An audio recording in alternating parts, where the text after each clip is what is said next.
स्वागत. जय महाराष्ट्र. आपण चर्चा जी सुरू केलेली आहे आणि त्यातून अनेक प्रश्नांचा उलगडा जो महाराष्ट्राच्या मनात होता, शिवसैनिकांच्या मनात असतील, जनतेच्या मनात असतील, आणि आपण सहजतेनं या सगळ्या प्रश्नांची उत्तरं देत आहे. एक प्रश्न सध्या या देशामध्ये फार प्रकर्षानं उचलला जातोय. आज केजरीवालही बोलले, काल इतर राज्यांचे मुख्यमंत्री बोलत होते की या देशातल्या विरोधी पक्षाला संपवण्याचा प्रयत्न सुरू झाला आणि अशा प्रकारचा प्रयत्न इंदिरा गांधी आपण सहजतेने केला नव्हता. या सगळ्या प्रश्नांची आज मग प्रादेशिक पक्ष असतील, जे भाजप विरोधक असतील, त्यांना पूर्णपणे उद्ध्वस्त करायचं. ही कसली लोकशाही? या देशात लोकशाही राहील की नाही असा प्रश्न आपल्यालाही पडतोय का? आत्ताची परिस्थिती तशीच आहे. आणि मधल्या काळात मी कुठेतरी बोललो होतो, अशी जर का भीती विरोधी पक्षापासून सत्ताधाऱ्यांना वाटायला लागली तर तो त्यांचा कमकुवतपणा आहे. लोकशाहीचा अर्थ असा की प्रत्येक वेळेला काय शिवसेना म्हणा, भाजप म्हणा, काँग्रेस म्हणा आणि इतर कोणतेही पक्ष यांना सातत्याने पराजय किंवा विजय हे प्राप्त झाले तशातला भाग नाही आहे.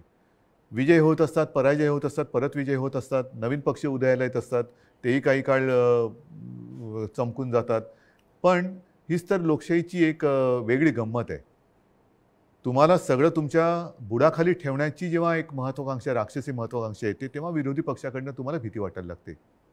खरं काय होईल? ठीक आहे ना, आज आम्ही बसलो, उद्या तुम्ही बसाल. होतो ना, मी काल मुख्यमंत्री होतो, आज तुमच्यासमोर बसलेलो परत पहिल्यासारखा. काय फरक काय पडला?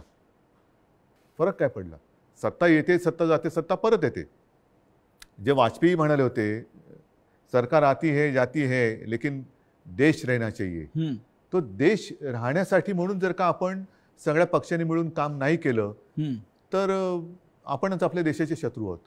कारण देशाला आज सुद्धा बघा, शेवटी रुपयाचा निच्चांक, महागाईचा उच्चांक, या अशा सगळ्या गोष्टीकडे कोणाचंच लक्ष नाही आहे. थातूरमातूर काहीतरी एक मलमपट्टी केली जाते. अग्निवीर आणलंय ना. हो, पण त्यातनं सुद्धा ते वीर बाहेर पडले ना. डोक्यात अग्नी आहे त्यांच्या डोक्यात अग्नी आहे आणि ते वीर बाहेर पडले की आमचं तुम्ही आम्हाला टेम्पररी बेसिसवरती ठेवताय. आयुष्य हे कायमचं असतं, संसार कायमचा असतो. अशा वेळेला तुम्ही टेम्पररी बेसिसवरती जर का आम्हाला रोजगार देणार असाल तर मग पुढे काय होणार? कंत्राटी सैनिक ही कल्पना तुम्हाला कशी वाटते? नाही, मग करायचं तर सगळीकडे कंत्राटी करा. कंत्राटी राज्यकर्ते पण आणा. सगळंच आपण एक एजन्सीज नेमू आणि देऊ का आम्हाला? या देशापुढले कोणते प्रश्न तुम्हाला प्रामुख्याने सतावत आहेत?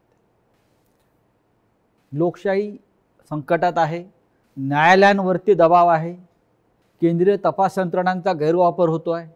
केंद्रीय तपास यंत्रणेबद्दल काही वेळेला न्यायालयांनी सुद्धा आपली मतं नोंदवलेली आहेत. न्यायालयांनी आहेत.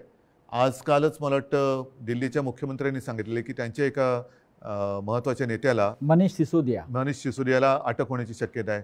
खोट्या आरोपांखाली. हां, म्हणजे आधी अटक, मग आरोप ठरवतील आणि कालांतराने त्यातनं ते सुटतात.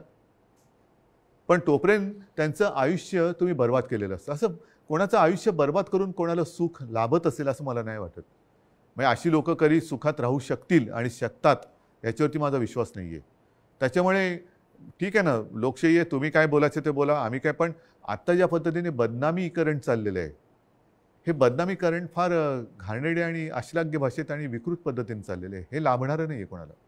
असं दिसतंय की जे विरोधी पक्षात आहेत त्यांच्यावरती आधी आरोप करायचे आणि कुंभमेळ्याला न्यायचं, त्यांना नामोहरम करायचं, त्यांना अटकेची भीती दाखवायची, रोज त्यांच्यावरती हल्ले करायचे, आणि हेच लोक बदनाम जेव्हा त्यांच्या पक्षात जातात तेव्हा यांची तोंड बंद होतात. असं का होतं? कारण एक तुमच्या लक्षात असेल, नितीन गडकरी मागे बोलले होते की आमच्याकडे वॉशिंग मशीन आहे, हो, लोकांना घेऊन आम्ही पुण्यवान करतो. म्हणजे आता त्यांच्याकडे ज्या आरोपांवरनं जी लोक गेले त्यांचं पुढे काय होतंय, काय होणार आहे? पण ते सोडून द्या, नवीन लोकांना त्रास देत जायचा, हे चांगल्या सशक्त राज्यकर्त्याचं लक्षण नाही आहे.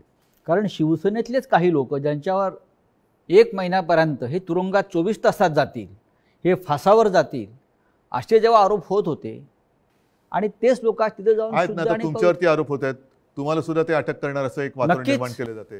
हो, म्हणजे ह्याला काय म्हणायचं? पण तुम्ही हटत नाही आहात. तुम्ही आत्ता तिकडे गेलात तर तुम्ही सुद्धा पुण्यवान हो, व्हाल. मला तसं सांगण्यातच आलं होतं. तुम्ही पण पुण्यवान व्हाल. हो, पण मला पुण्यवान पण व्हायचं ना सगळे- अशा सगळे- प्रकारे. सगळे पुण्यात्मे तिकडे जातील. आपण धर्मात्मे आहोत. नाही, आणि म्हणून जे बाळासाहेब म्हणायचे ना, की जो आपल्या कर्माने मरणार आहे त्याला धर्माने मारू नका. ठीक आहे, शेवटी प्रत्येकाचा पापाचा घडा भरत असतो. ह्या दडपशाही विरुद्ध एकत्र येण्यासाठी विरोधी पक्षांनी काय केलं पाहिजे? पहिली म्हणजे इच्छा. जो एक अनुभव त्यावेळेला आपल्या देशाने घेतला होता आणीबाणीच्या वेळेला, जनता पक्ष स्थापन झाला होता. आणि जनता पक्षाच्या वेळेला, जनता तुम्ही म्हणता ना काय करते, जनता पक्षाच्या वेळेला तेव्हा आपण लहान होतो. हो, एक 75चं 77 वगैरे त्या काळातलं होतं ते. जनता पक्षाकडे प्रत्येक मतदान केंद्रावरती पोलिंग एजंट सुद्धा नव्हते. हो, तरी सुद्धा लोकांनी भरभरून मतं दिली मतं होती. दिली.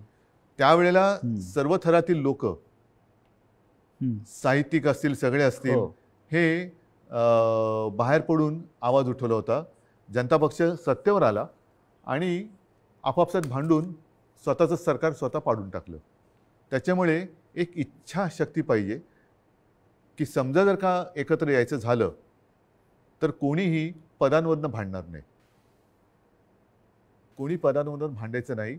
आणि आपल्या देशामध्ये लोकशाही, म्हणजे मी असं काय म्हणत नाही की आत्ता यांनी काही हुकुमशाहीच आणलेली आहे, पण ज्या दिशेने पावलं पडत आहेत ती पावलं, ही लक्षणं, अनेक जणांचं मत आहे की ही काही बरी नाही आहेत.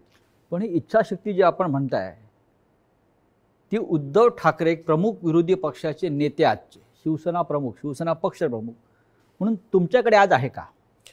आहे, नक्कीच आहे. म्हणजे प्रश्न माझ्या एकट्याचा नाही आहे, पण सर्व देशातील सर्व राज्यांनी एकत्र व्हायला पाहिजे.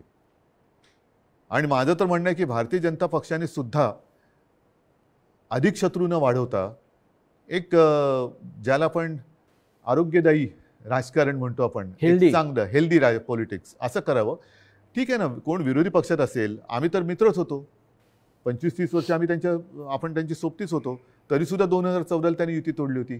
कारण काही नव्हती. तेव्हा आपण हिंदुत्व सोडलेलं नव्हतं आणि आजही सोडलेलं नाही. पण तेव्हा तरी देखील भारतीय जनता पक्षाने शिवसेनेसोबतची युती शेवटच्या क्षणाला तोडली होती. कशाला? आम्ही मित्रच होतो तुमचे. काय मागत होतो तेव्हा? तर मी आत्तासुद्धा 2.5 वर्षाचं मुख्यमंत्रीपद शिवसेनेसाठी का मागत होतो आणि मागितलं होतं, ते म्हणजे मी त्या सरत्या काळामध्ये माननीय शिवसेना प्रमुखांना वचन दिलं होतं की मी शिवसेनेचा मुख्यमंत्री करून दाखवेन. म्हणजे तसं बघितलं तर ते वचन अजूनही माझं अर्धवट आहे. कारण मी मुख्यमंत्री होईन असं नव्हतं बोललो. ते मला एक आव्हान स्वीकारावं लागलं होतं. कारण ह्या सगळ्या गोष्टी ठरवल्यानंतर नाकारण्यात आल्या, म्हणून मला ते करावं लागलं. हो, पण फुटीरांचा तोच आक्षेप आहे. फुटीरांचा आक्षेप हाच आहे की उद्धव ठाकरे मुख्यमंत्री झाले. बरं झालो, कारण मी आता होऊन गेलेलो आहे. होय, बरोबर आहे, झालो. काय प्रॉब्लेम काय तुम्हाला? पण म्हणून तुम्ही ज्या बाळासाहेबांचा फोटो लावताय त्या बाळासाहेबांच्या पुत्राला गादीवरनं खाली उतरवलं. इतके 2.5 वर्ष किंवा त्याच्या आधी सुद्धा एका भर सभेत त्यांनी राजीनामा दिल्याची क्लिप ती सुद्धा आहे ना. म्हणजे भारतीय जनता पक्ष कसा अत्याचार करतोय शिवसैनिकांवरती, ही ती क्लिप आहे. आणि मीच माझ्याच समोर त्यांनी तो राजीनामा दिला होता. आता तो एकदम फुटीरांचा असा एक आक्षेप आहे की शरद पवारांनी उद्धव ठाकरेंना मुख्यमंत्री करून शिवसेना संपवली. आज जे गावोगावी दिसतंय ते काय? गावोगावी दिसते ते काय? बरं, आधी भाजपाबरोबर सत्तेत किंवा युतीत होतो तेव्हा भाजपा त्रास देतोय. होय. आता भाजपा त्रास देतोय आणि आपल्याला खोटं ठरवतोय, आपल्याबरोबर ठरवलेल्या गोष्टी नाकारतोय, म्हणून महाविकास आघाडीला जन्म दिला, तर काँग्रेस राष्ट्रवादीवाले त्रास देत आहेत. मग नेमकं तुम्हाला हवं तरी काय? नाही, माझाही हाच प्रश्न आहे की त्यांना नक्की काय हवंय? त्यांना त्यांची लालसा, स्वतःला मुख्यमंत्रीपद ते त्यांनी अत्यंत वाईट पद्धतीने मिळवलं आणि शिवसेना प्रमुखांबरोबर तुलना करायला लागले की ही आमची शिवसेना म्हणून. हो, कारण शिवसेना प्रमुखांशी तुलना आपण म्हणजे तरी आणि हे बघितल्यानंतर मला नाही वाटत भाजप त्यांना पुढे कधी स्वतःच घेतील. कारण ते नाहीतर नरेंद्रभाईंबरोबर तुलना करायला लागतील स्वतःची आणि पंतप्रधान पद मागतील. कारण काय, शेवटी ती एक लालसा अशी घाणेरडी असते ना, चटक. म्हणजे मला एका गोष्टीचं समाधान नक्कीच आहे की 2.5 वर्ष मी थेट मुख्यमंत्री होतो, पण मला सत्तेची चटक नाही लागली. तो सत्ता पिपासूपणा एकदा जर का रक्तात भिनला तर मग तुम्ही कोणाचे नसतात आणि कोणी तुमचं नसतं. तेच त्यांचं आज झालेलं आहे. उद्धवजी, आमदार गेले, आता काही खासदार गेले. हे गेल्या निवडणुकीत पडले असते तर काय झालं असतं? हे गेल्या निवडणुकीत पडले असते ते आता 2.5 वर्षांनी पडले असं मी समजतो. उद्धवजी, हे इतक्या मोठ्या प्रमाणात जेव्हा आमदार फुटतायत किंवा आपल्याला सोडून चाललेत, हे जेव्हा चित्र स्पष्ट झालं तेव्हा तुमच्या मनात काय भावना होत्या? माझ्या मनात हेच आलं की हे सगळे ह्यातले अनेक जण, त्यांनी किती काही म्हणू, मी भेटत नव्हतो. हां, ऑपरेशनच्या नंतरच्या काळात मी हलू शकत नव्हतो, तेव्हा भेटू काय शकणार होतो? म्हणजे माझे हातपायच हालत नव्हते. नाही, कारण नाही सांगतो पण इतर वेळेला हे आमच्या कुटुंबियासारखेच होते. तेच म्हणतोय मी. आणि निधी वगैरे म्हणाल तर त्या दिवशी अजित पवारांनीच सांगितलेलं की यानंच किती जवळपास 12,000 कोटी एका खात्याला दिलेला. त्याच्यानंतर काही ठिकाणी शेवटच्या क्षणाला जेव्हा मला असं वाटलं तेव्हा काही ठिकाणी मी स्थगिती दिली होती निधी वाटपाला आणि आमच्यात बोलणी सुरू होती. अगदी शरद पवारजी असतील, अजितदादा, जयंत पाटील, बाळासाहेब थोरात यांच्याबरोबर की नाही, हे निधी वाटपाचं जर का असमानता असेल तर ती आपल्याला सोडवली पाहिजे. आणि तशी अधिवेशन सुरू असताना अशोकराव आपले चव्हाण यांच्यासोबत बसून आम्ही त्यांच्या खात्याचा विषय सोडवला होता. बरं, सगळ्या आमदारांना मी आता बैठका पुन्हा सुरू केल्या होत्या. एका बाजूला माझे आमदार बसायचे, एका बाजूला प्रशासन बसायचं. काम कुठे अडलेलं आहे, मग सगळ्यांचं झाल्यानंतर मी मुख्यमंत्री म्हणून तिथल्या तिथे काही सूचना देत होतो. सगळ्या आमदारांना विचारायचो, आता काय प्रॉब्लेम आहे? साहेब काही नाही, बस तुम्ही आता परत भेटायला लागलेले, अशी भेटत राहा, आम्हाला बाकी काही नको. आणि हेच माझं म्हणणं होतं की जर तुम्हाला हे करायचं होतं तर तुम्ही समोरासमोर येऊन बोललात का नाही? डोळ्यात डोळे घालून का बोलण्याची हिंमत तुम्ही केली नाही? म्हणजेच तुमच्या मनात पाप होतं. हे आमदार जे आहेत हे आधी सुरतला गेले, मग गुवाहाटीला गेले, मग पुन्हा गोव्याला आले, अशा प्रकारे त्यांनी एक पर्यटन केलं. पण सुरुवातीला हे सगळे आमदार अगदी व्यवस्थित सुरतला गेले, म्हणजे अत्यंत सुरक्षित जागी. हो, अनेकांचं असं म्हणणं आहे. कर्नाटकात का नाही गेले, मध्य प्रदेशात का नाही गेले, पहिले गोव्याला का नाही गेले, पहिले राजस्थानला का नाही गेले, पहिले गुजरातीतच का गेले, हैदराबादला गेले नाहीत, तेलंगणात नाही गेले, किंबहुना गुवाहाटीला जाताना सुद्धा व्हाया सुरतच जात होते. हे एक रहस्य कळलेलं नाहीये. रहस्यामध्येच उत्तर आहे ना. हो, पण असा एक लोकांच्या मनात किंवा एक प्रश्न विचारला गेला की जर स्वतः उद्धव ठाकरे उठून सुरतला गेले असते कशासाठी, तर चित्र बदललं असतं का? कशासाठी? माझ्या मनात काही पाप नव्हतं. मी तुम्हाला बोलवत होतो की माझ्याकडे येऊन बसा, बोला. समजा राष्ट्रवादी तुम्हाला त्रास देते, मी त्यांना या शब्दात सांगितलं होतं की पहिले 2-3 गोष्टी होत्या ज्या समजा आमदारांना 2014 साली भाजपनी दगा दिला तरी सुद्धा भाजपसोबत जायचे, 2019 साली सुद्धा आपल्याला ठरवल्याप्रमाणे केलं नाही, उरलेल्या काही जागांवरती बंडखोर उभे केले. हे सगळे त्यांचेच अनुभव आहेत जे आपले दुर्दैवाने पराभूत विजयी झालेले आमदार जे आपले जे काही पराभूत झाले. मी त्यांना म्हटलं की काही आमदारांना जे मला सांगण्यात आलं की काही आमदारांचा दबाव आहे, त्यांना भाजपसोबत जायचं. म्हटलं अशा सगळ्या आमदारांना आणा. माझ्यासमोर 2-3 प्रश्न आहेत. एक म्हणजे कारण नसताना जे शिवसैनिकांना ही ईडी पीडी जी काय आहे, काही नसताना, म्हणजे जे हिंदुत्वासाठी त्यावेळेला अगदी दंगलीत लढलेले सुद्धा शिवसैनिक, मग तो अनिल परब असेल, तुम्ही त्यावेळेला आपली हिंदुत्वाची बाजू लावून धरली होती, ह्यांना एकदम तुम्ही आता छळायला लागलात. हा छळ कुठपर्यंत चालणार कारण नसतानाचा? असा यांचा मोठा काय गुन्हा आहे? दुसरी गोष्ट, जे त्यावेळेला नाकारलं ठरवून ते यावेळेला भारतीय जनता पक्ष काय करणार आहे? काय शिवसेनेला सन्मानाची वागणूक कशी देणार आहे? तिसरी गोष्ट मला आमदारांना विचारायचे आणि खासदारांना सुद्धा मी त्या दिवशी बोललो की 2.5 वर्ष आजपर्यंत कोणी हिंमत केली नाही असं बाळासाहेबांच्या कुटुंबियांवरती, मातोश्रीवरती अश्लाघ्य भाषेमध्ये जे बोललं गेलंय त्याच्याबद्दल तुम्ही काय बोलणार आहात? त्याच्याबद्दल मधल्या काळात तुम्ही का बोलला नाहीत की आम्हाला हे मान्य नाही? म्हणजे एवढं सगळं तुमच्या नेत्यांच्या कुटुंबियाबद्दल, घराबद्दल, मातोश्रीबद्दल बोलून सुद्धा तुम्ही शेपट्या घालून जाणार. जसं भुजबळांबद्दल बोललं जातं की भुजबळांनी अटकेचा प्रयत्न केला, पण भुजबळांनी व्यवस्थित खुलासा केलाय. त्याच्यानंतर स्वतः भुजबळ आणि शिवसेना प्रमुखांची भेट मातोश्रीत झाली. तो सगळा संवाद जो काय होतो त्याला मी पण साक्षीदार होतो, तुम्ही पण होतात मला वाटतं. आणि मग बाळासाहेबांनी सांगितलं की ठीक आहे, याच्या पुढे आपलं वैर संपलं. बाळासाहेब हे उमद्या स्वभावाचे होते. हां, आणि त्यांनी अनेकदा शत्रूलाही माफ केलं. पण तसं हे जे काही यांनी केले यांच्याकडनं नेमकं काय होणार आहे? का हे सगळं बदनामी करून, सहन करून, मी तुमचा आग्रह आहे म्हणून मी शिवसेनेला त्यांच्या पदरी बांधू का, नेऊन दाराशी बांधू? तुम्हाला जायचं तर तुम्ही जाऊ शकता, पण शिवसेनेला सन्मानाचं आज त्यांनी जे काय केलं हेच त्यांनी आधी का नाही केलं? जे ठरल्याप्रमाणे केलं असतं तर आज 2.5 वर्ष झाली होती. एक तर त्यांचा मुख्यमंत्री होऊन गेला असता, नाही तर शिवसेनेचा होऊन गेला असता. बरं, मी हेही सांगितलं होतं की जर शिवसेनेच्या मुख्यमंत्र्याला तुम्ही पहिली 2.5 वर्ष दिली तर ज्या तारखेला राजीनामा द्यायचा आहे ती तारीख वार टाकून त्या मुख्यमंत्र्याची सही आणि खाली माझी पक्षप्रमुख म्हणून माझी सही की अमुक एका दिवशी या तारखेला या दिवशी शिवसेनेचा मुख्यमंत्री पायउतार होईल आणि त्या पत्राचं होर्डिंग करून मंत्रालयाच्या दारात लावा. आज तुम्हाला महाराष्ट्रामधलं थोडीशी गंमत वाटत नाही का? तो हास्य जत्रेचा एक सीझन की ज्यांना मुख्यमंत्री व्हायचं होतं ते उपमुख्यमंत्री झालेले दिसत आहेत. उपरवाले की मेहरबानी. हा कोणता उपरवाला? ज्याचं त्याला माहीत. देवेंद्र फडणवीस हे भाजपचे इकडले सगळ्यात मोठे नेते. त्यांनी 5 वर्ष मुख्यमंत्री त्यांच्याबरोबर असं का वागले गेले हे मला काय कळलं नाही. ठीक आहे, आता तो त्यांचा पक्षांतर्गत विषय आहे की त्यांच्या पक्षातले अनेक जुने जाणते निष्ठावान जे त्यावेळेला युतीत आणि आजसुद्धा माझ्या संपर्कात आहेत, पण ते निष्ठेने भाजपसोबत आहेत हेही सांगतो. म्हणजे उगाच त्यांच्याबद्दल काही गैरसमज मला करून नाही द्यायचा, त्यांना शिवसेनेत यायचं वगैरे असं काही माझा उगाच फालतू किंवा पोकळ डावा नाही आहे. पण त्यांना या गोष्टी पटत नाही आहेत, पण तरी देखील ते निष्ठेने भाजपचं काम करतात. बाहेरची माणसं विरोधी पक्षनेतेपदीसुद्धा त्यावेळेला वरच्या हाऊसमध्ये बाहेरचा माणूस, आता मुख्यमंत्रीपदी, तरीसुद्धा ते निष्ठा म्हणून काम करतात. म्हणजे शिवसेना विरुद्ध शिवसेना असा त्यांना महाराष्ट्रात सामना करायचा. शिवसैनिकाकडनं शिवसेना संपवायची. आता तो शिवसैनिक ते गेले, ते शिवसैनिक नाही आहेत. तुम्ही अचानक वर्षा सोडलं ध्यानीमनी नसताना, मग काय? हा शॉक. जसं ध्यानीमनी नसताना मी गेलो तसं ध्यानीमनी नसताना गेलो. एक गोष्ट लक्षात घ्या, जी गोष्ट आपली नाही ती मिळवण्यात आनंद असता कामा नये आणि जी गोष्ट आपली नव्हतीच ती सोडण्यात वाईट वाटण्याचं कारण नाही.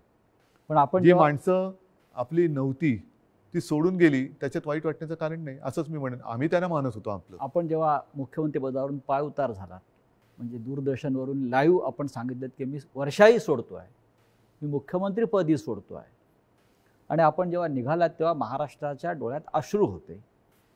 आणि वर्षा ते मातोश्री या प्रवासामध्ये आपल्या महिला, तरुण, पुरुष, वृद्ध हे दुतर्फा उभे राहून आपल्यासाठी आपल्याला एक मानवंदना देत होते. हे चित्र पाहून काय वाटलं आपल्याला? खरं म्हणजे राजकारणामध्ये असं घडत नाही. नाही, मी एका वेगळ्या ह्याने ती माझं आयुष्य सार्थक झालं असं मानतो. कारण आजपर्यंत अनेक मुख्यमंत्री आले आणि गेले. मी सुद्धा होतो आणि मी गेलो. हे आजची सुद्धा आजुऱ्यात म्हणजे कधीतरी त्यांना पण जावं लागणार आहे. पण बरं झालं बाबा गेला असं बऱ्याचदा म्हटलं जातं, किंवा हा ठीक आहे गेले दुसरे येतील त्याच्यात काय. पण एखादा मुख्यमंत्री पाय उतार होतो आणि लोक गलबलतात. मला वाटतं हे आशीर्वाद आणि ही कमाई माझ्या आयुष्याची फार मोठी आहे. कारण लोकांना मी आपलं वाटतो ह्याच्याखेरीज दुसरं काय आपल्या आयुष्यात पाहिजे असतं. पैशानी खरेदी करता येत नाही. प्रेम हे पैशाने विकत घेतलं जाऊ शकत नाही. जी एक माझी प्रतिमा अनेकांनी मला सांगितलं की तुम्ही आमच्याशी बोलताना आमचा कुटुंबातला एक कोणतरी बोलतोय असं वाटतं, कुटुंबातला एक कोणतरी बोलतोय असं वाटतं. हे भाग्य हे फार क्वचित कोणाच्या तरी नशीब. तुम्ही विश्वासदर्शक ठरावाला सामोरा गेला असतात तर काय झालं असतं? तर जे फुटीर गट आहे तो अधिक उघडा पडला असता. असं तो पडलाच ना, अध्यक्षांच्या निवडणुकीत पडला, त्याच्या आधी पडला, आता सुद्धा म्हणजे तो रोज पडतच चाललेला आहे. निवडणूक आयोगाकडे त्यांनी पत्र दिले, त्याच्यात सुद्धा तो पक्षभंग शिस्तभंगाचीच कारवाई आहे. मी पहिलेच म्हटलं होतं की हल्ली लोकशाहीमध्ये डोकं वापरण्यापेक्षा मोजण्याकडेच त्याचा जास्त उपयोग होतोय. आणि मला सातत्याने असं एक भासवलं जात होतं की काँग्रेस दगा देणार, आणि पवार साहेब तर त्यांची ओळखच ती आहे असं ते म्हणायचे सगळेजण.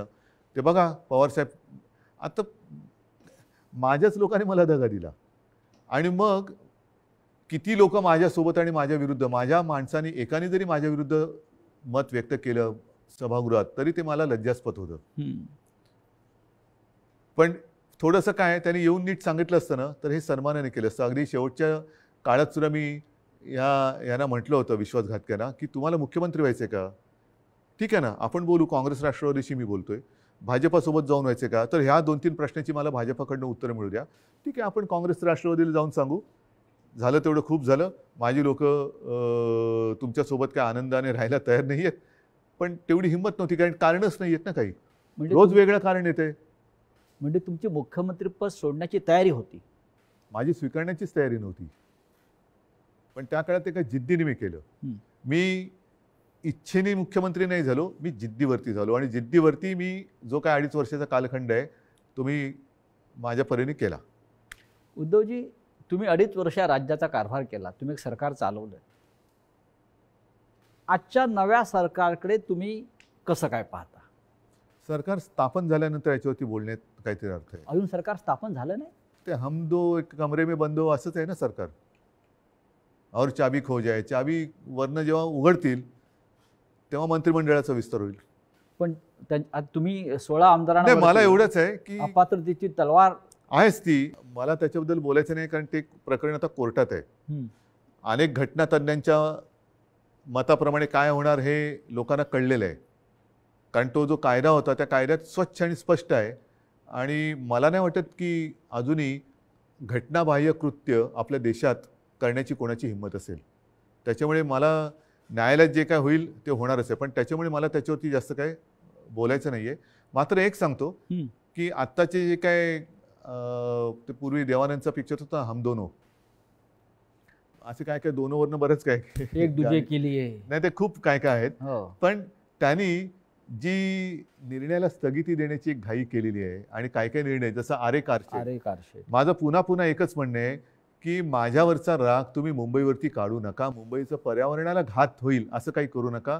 तिकडे झाडांची कत्तल केल्यानंतर सुद्धा बिबळ्यांचा वावर आहे, आणि एक मध्ये तो रिपोर्ट जो माझ्या घरी टेबलवरती पडलेला आहे, तिथे आज सुद्धा वन्यजीव आहेत.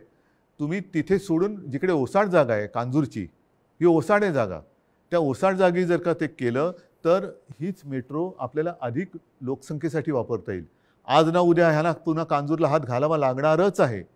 आणि आत्तासुद्धा पुन्हा एकदा सांगतो, आरे येथे कारशेड करताना जे एक प्रतिज्ञापत्र कोर्टात दिले की एवढी जागा आम्ही वापरणार नाही, ती जागासुद्धा ह्यांना वापरावीच लागणार आहे जिथे आज झाडं आहेत.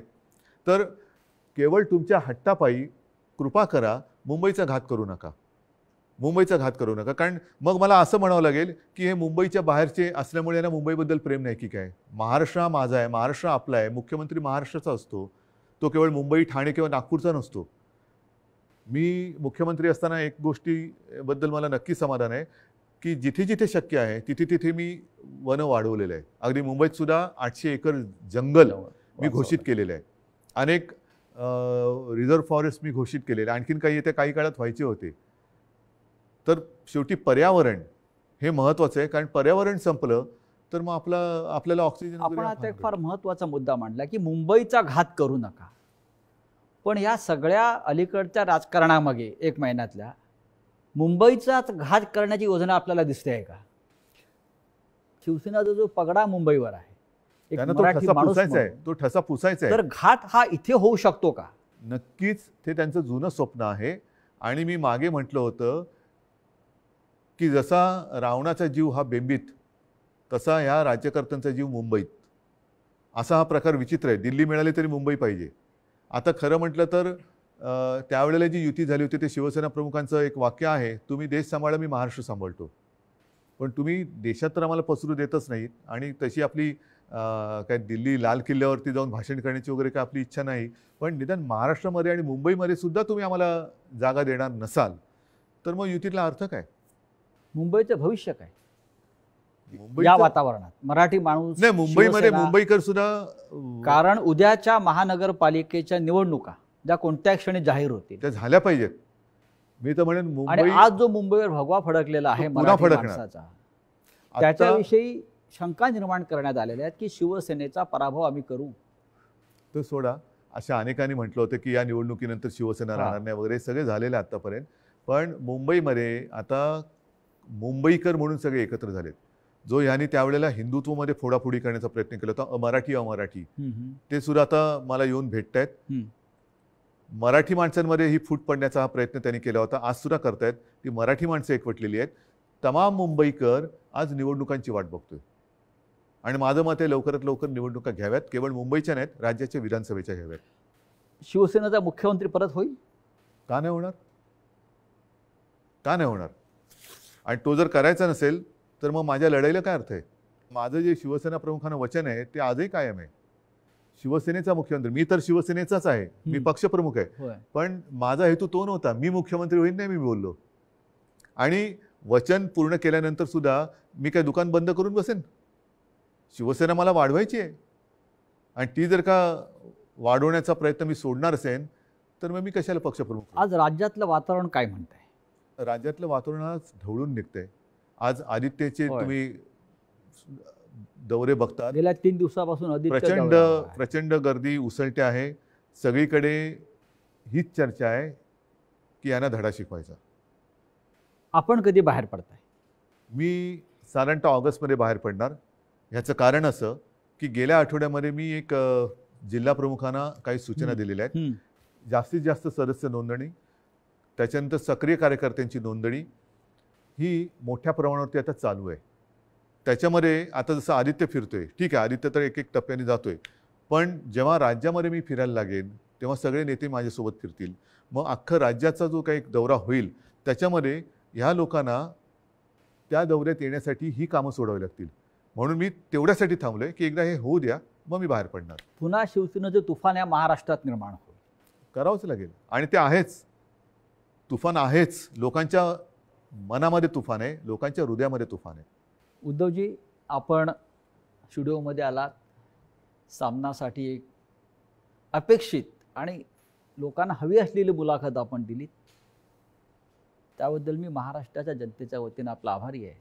आणि नक्कीच आपण जो विचार आता मांडलेला आहे महाराष्ट्रासाठी, मराठी माणसाच्या हिंदुत्ववादी संघटनेसाठी, त्यात आपल्याला यश लाभो, आई जगदंबा आपल्याला यश देव, एवढंच सांगतो. नाही, मला एवढंच म्हणायचं आहे की आपण माझे महाराष्ट्राच्या जनतेच्या वतीने आभार मानले, पण मी महाराष्ट्राच्या जनतेचा ऋणी आहे. आणि त्यांना मी एवढंच सांगेन की मगाशी जो उल्लेख तुम्ही केला की मी वर्षा सोडून निघाल्यानंतर महाराष्ट्राच्या डोळ्यात पाणी होतं, त्या अश्रूंचं मोल हे मला आहे. आणि त्या अश्रूंची किंमत या विश्वासघातक्यांना चुकवायला लावल्याशिवाय आपल्याला गप्प बसता येणार नाही. गप्प बसू नका, हीच माझी जनता जनार्दनाला एक प्रार्थना. लहानसं फक्त जाता जाता संदर्भ देतो, मुलाखत जरी आपण संपत असलो तरी. हे जे फुटीर लोक आहेत त्यांनी आपल्याला अशी विनंती केलेली आहे की आम्हाला गद्दार म्हणू नका. विश्वासघातकी बोललो ना त्यांना, गद्दार कुठे बोललो मी? म्हणून आज विश्वासघातकी हा शब्द वापरलाय, गद्दार नाही बोललो. पण त्यांचा पण मान ठेवला मी. अच्छा. म्हणून त्यांना विश्वासघातकी बोललो, गद्दार नाही बोललो. धन्यवाद. जय महाराष्ट्र. जय महाराष्ट्र. जय हिंद. जय महाराष्ट्र. जय हिंद. जय महाराष्ट्र.